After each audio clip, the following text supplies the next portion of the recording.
Hello and welcome to the video about LAMP stack.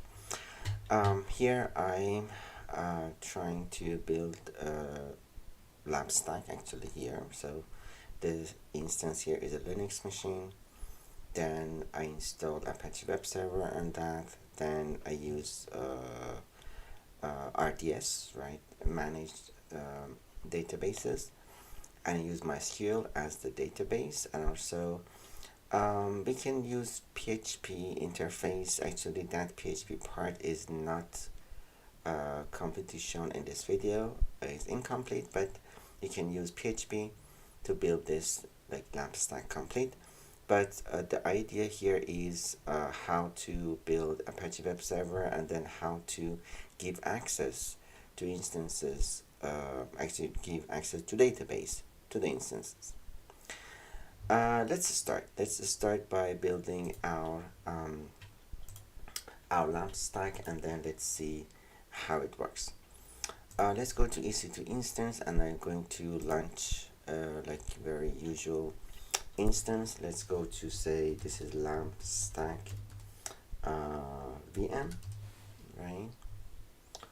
Maybe capital M. And then let's go to T2 Micro default keeper. For the network, I use the default VPC, no preference for subnet with public IP address. I'm going to create a new security group, and to remember what is that, I put, actually let's see if there is anything. Yeah, there is one that I've created before, so I put a like meaningful name on that, my LAMP stack security group, and then I'll show you what are the rules there. But or let's go to create a new one, so not the my LAMP stack something. Let's go to say new security group for LAMP stack.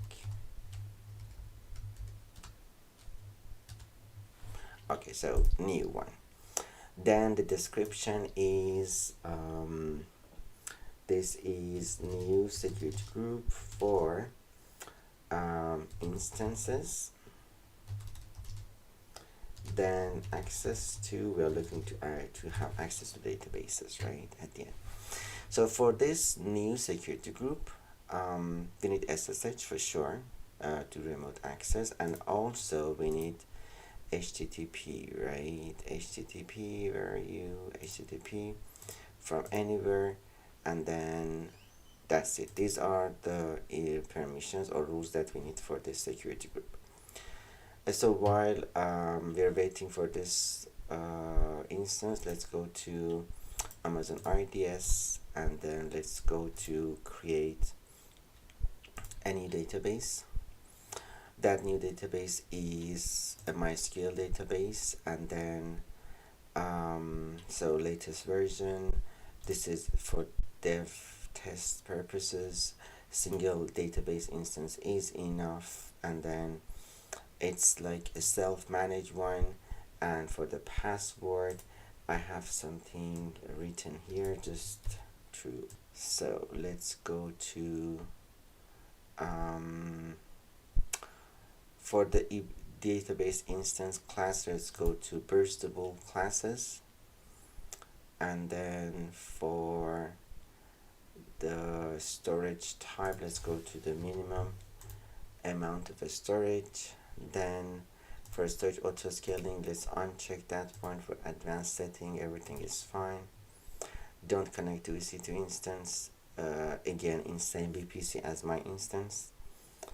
And then for database security group, let's leave it as it is, the default one. And then for the security group, we can go with the default security group, and later we will change it to have security group chain as well. No preference for AZ.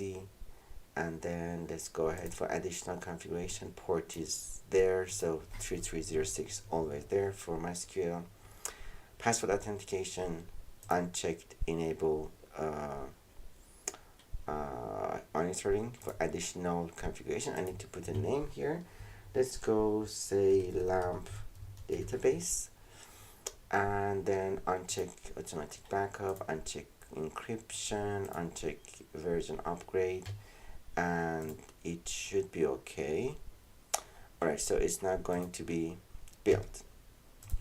Now let's go to my instance, and then this is the instance that I have created, and I like to go to the instance by the instance connect, and then let's install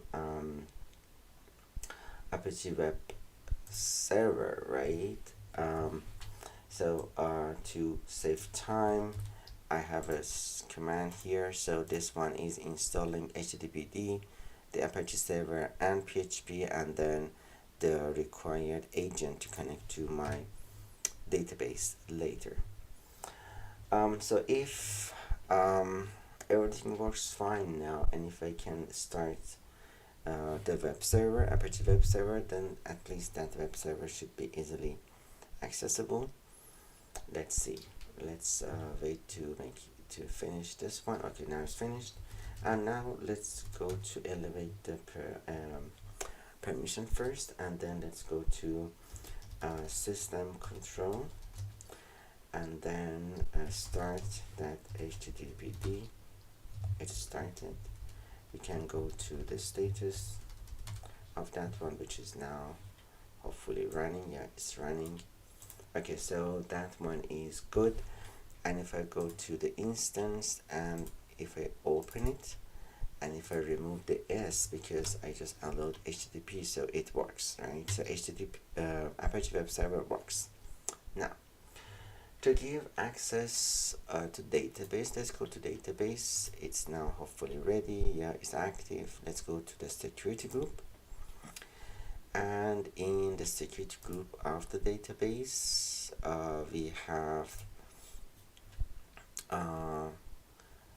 we have these two rules. Actually, this is, which security group is that? Let's see. So let's just quickly delete that one, because this is the one that I like to show you. In security group, in database security group, by default you do not have that one, so you have only first one. But the one that I need to add is to add something for 3306 port, and because I'm looking to use security group chain, so I go to custom and I choose the new security group for LAMP stack, which I've created for Linux instances, right? So this security group, let me close. This new security group for LAMP stack is the one that I've created for instances, right? I've choose this one. So now instead of source like IP address, I have a security group. Save. And let's go back to the command line. I'm here. Now let's connect to the database, MySQL, and then -u, and then my username was admin, -h, and then I need the endpoint of the database. Let's go to RDS again, and let's go to my databases, and my database, and endpoint is not here. Let's refresh it. So I guess it takes time to see the endpoint, so I pause the recording and I come back whenever I have endpoint here. Okay, now a status is available and there is one endpoint. Let's copy the endpoint. Let's bring it here, so paste that, and then finally we need to have a password, so -p. So the password is my default password for all these tests. So let's copy the default password here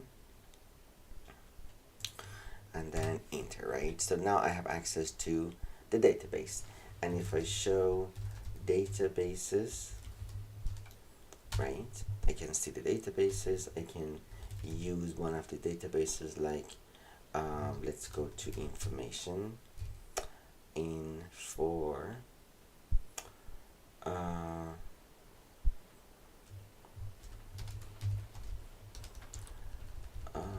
use this information schema, and it's interestingly it doesn't make it like autocomplete, right? So I selected that one, and I can go to show tables,